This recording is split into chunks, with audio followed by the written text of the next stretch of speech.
Segunda etapa da reforma tributária: mudará regras do imposto de renda. Entenda: a primeira fase da reforma, promulgada no dia 20 de dezembro, prevê que texto da nova etapa seja encaminhado ao Congresso em até 90 dias. Presidente Lula entende que taxar renda torna o sistema mais justo com os pobres. Após a aprovação da reforma tributária sobre o consumo neste ano, o Congresso Nacional prepara para se debruçar, em 2024, sobre mudanças no imposto de renda. Isso porque a PEC da reforma tributária já aprovada atrasa um prazo de 90 dias para que as propostas de mudanças na taxação sobre a renda sejam enviadas ao Congresso Nacional. Segundo especialistas, essa será uma oportunidade de corrigir distorções e promover mais justiça no sistema de impostos brasileiro.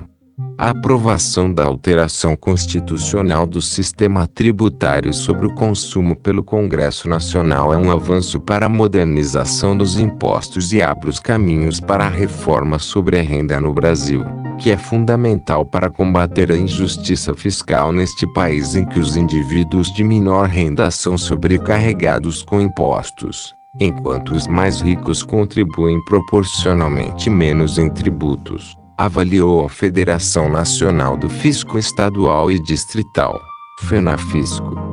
Em 6,9% do PIB em 2020, a carga tributária sobre a renda no Brasil ficou bem abaixo da média da OCDE, 10,6% do PIB, e de países mais desenvolvidos, como o Canadá, 16,7% do PIB, e França, 11,9% do PIB. Atualmente, o maior peso dos impostos se concentra sobre o consumo no Brasil, o que penaliza os mais pobres. Isso é algo que a reforma tributária não alterou. O imposto de renda foi instituído oficialmente pela Lei 4.625, em 31 de dezembro de 1922, denominado inicialmente de Imposto Geral sobre a Renda. O início da cobrança, porém, aconteceu somente em 1924, tempo que o governo usou para se organizar. A reforma do IRA é uma das diretrizes do presidente Luiz Inácio Lula da Silva, que tem declarado que vai colocar o pobre no orçamento e o rico no imposto de renda. A área econômica do governo Lula ainda não divulgou, entretanto, sua proposta para a reforma do imposto de renda. A reforma do imposto de renda vai exigir muita explicação, muita cautela, muita tranquilidade, muito bom senso. Não se resolve de forma irrefletida, declarou o ministro da Fazenda, Fernando Haddad, durante café da manhã com jornalistas no fim de dezembro. Entre os temas debatidos nos últimos anos, e que podem ser objeto de mudança, estão taxação da distribuição de lucros e dividendos das empresas para as pessoas físicas, alíquotas maiores do IR para quem ganha mais, IR das empresas, a chamada pejotização, limite de isenção para pessoas físicas, abatimentos para a saúde, educação e idosos. Parte da discussão já foi antecipada, por meio da taxação de ofensores, investimentos no exterior, e dos fundos exclusivos, fundos de investimento personalizados para pessoas de alta renda. O governo também aprovou mudanças nas regras dos juros sobre capital próprio, uma forma de distribuição dos lucros de uma empresa de capital aberto, que tem ações na bolsa, aos seus acionistas.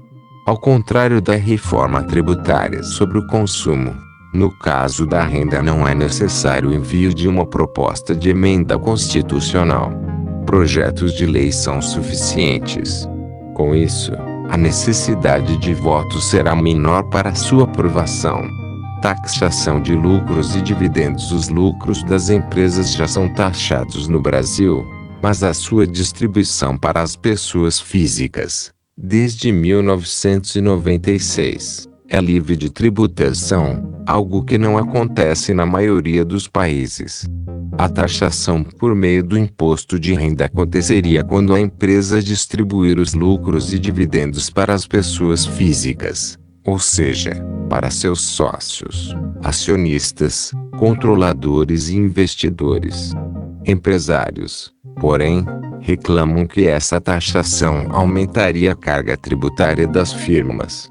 O Brasil é um dos poucos países, atualmente, que não taxam a distribuição de lucros e dividendos para pessoas físicas. A taxação chegou a vigorar, mas foi extinta em 1995.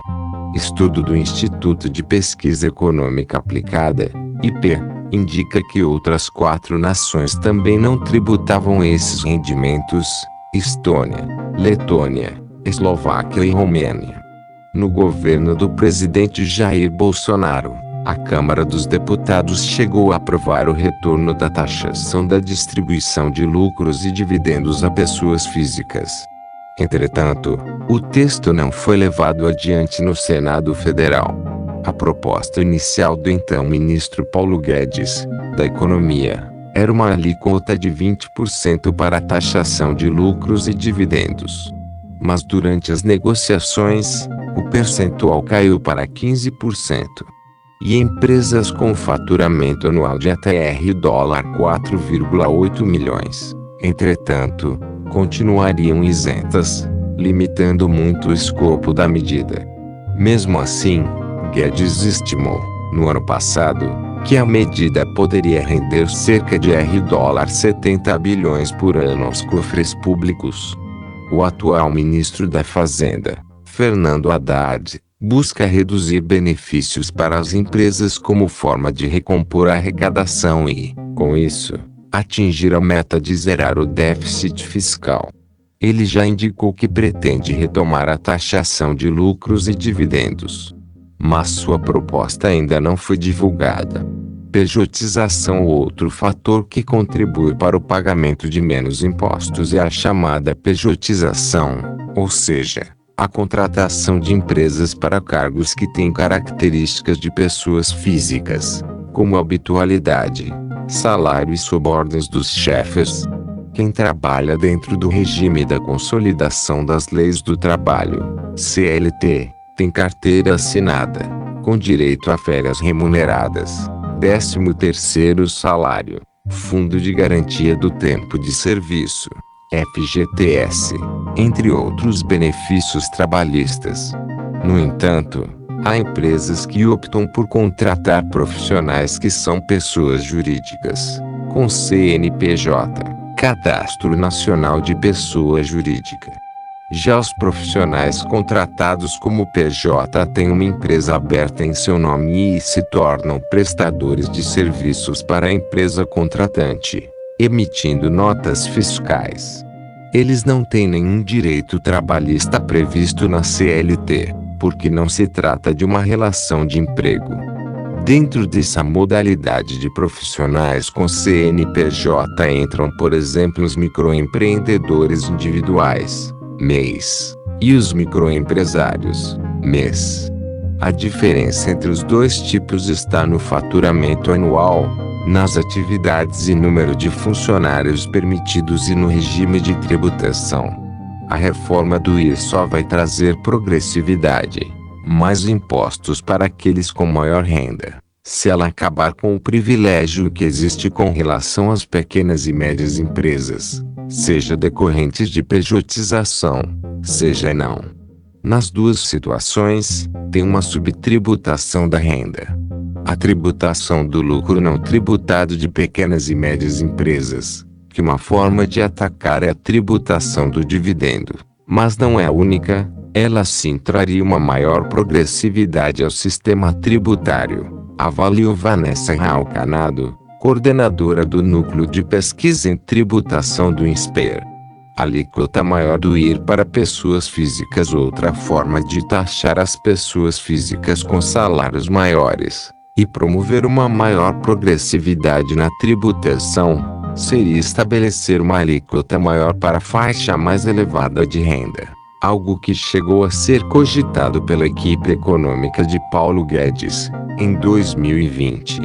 No Brasil, a alíquota mínima do imposto de renda é de 7,5% e a máxima, que vigora desde 1999, de 27,5% para valores acima de $4.664,68 por mês. Essa alíquota já foi mais alta no passado, chegando a 65% entre 1963 e 1965.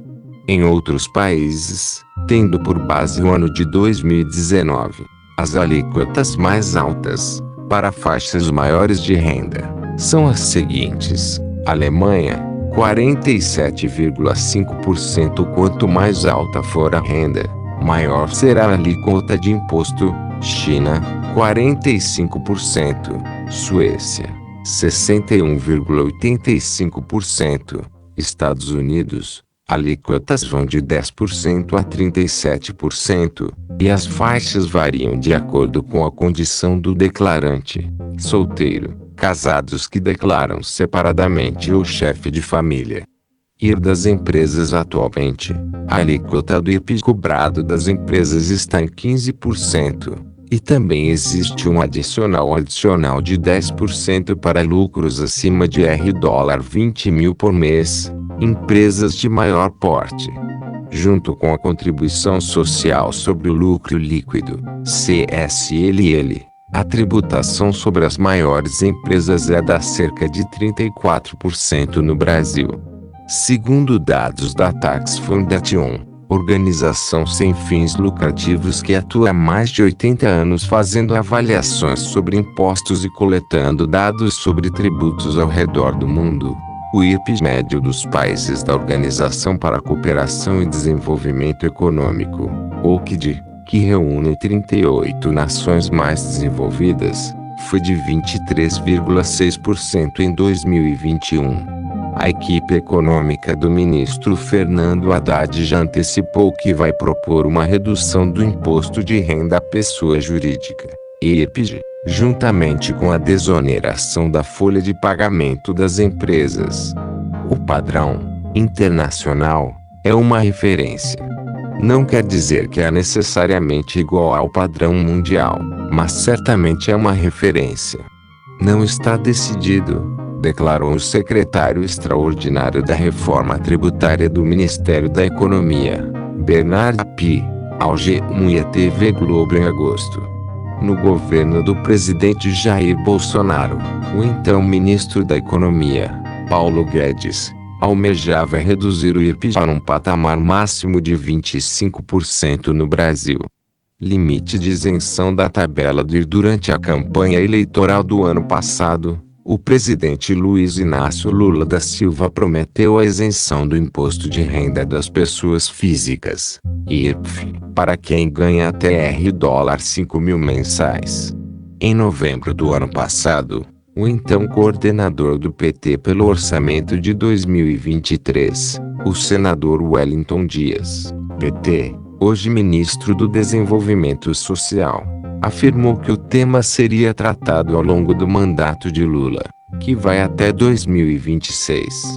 Em maio deste ano, o governo publicou uma medida provisória que eleva a isenção do IR para $2.640. Além de aumentar a faixa de isenção para $2.112, a medida também implementa um desconto mensal de $528 na fonte. Somados, os dois montantes atingem os $2.640 da faixa de isenção prometida pelo governo, valor referente a 2 salários mínimos. Antes disso, a última correção da tabela havia sido realizada em 2015. Em 2020, o Tesouro Nacional avaliou que o aumento da faixa de isenção do IR pode se tornar uma medida regressiva e agravar a distribuição de renda no Brasil. Na avaliação do órgão, tendo por base dados de 2018, Os principais beneficiários do aumento da faixa de isenção seriam os que ganham mais de R$1.951 por mês, 20% da população naquele momento. Deduções no IR para a saúde, educação e idosos em 2020. O antigo Ministério da Economia concluiu que as deduções no IR para educação favorecem a camada mais rica da população e sugeriu rever o benefício. Mas isso não foi levado adiante. O custo estimado desse benefício é de R$5,3 bilhões em 2024. Pelas regras atuais, as deduções de despesas com educação no imposto de renda são limitadas a R$3.561,50 por dependente. Podem ser abatidas, na declaração completa, despesas com ensino infantil, fundamental, médio, técnico e superior. Também há deduções por dependentes e despesas médicas. Em 2022, a área econômica do governo anterior também fez uma análise sobre as deduções das despesas médicas no imposto de renda, e também sugeriu rever a medida, o que não aconteceu. O custo estimado desse benefício para 2024 é de R$27,9 bilhões. Pelas regras, podem ser deduzidas, sem limite, consultas médicas de qualquer especialidade, exames laboratoriais e radiológicos, despesas hospitalares, incluindo internação e UTI, despesas com parto, cirurgias plásticas que foram realizadas com o objetivo de prevenir, manter ou recuperar a saúde física ou mental do paciente, e planos de seguro-saúde, incluindo os planos com coparticipação do empregado.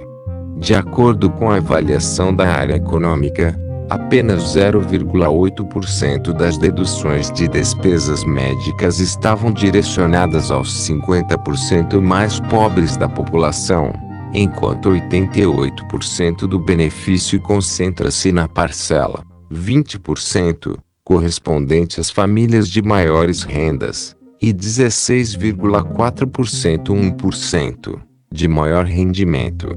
Também em 2022, a equipe econômica chefiada por Guedes recomendou reavaliar o benefício do IR para idosos.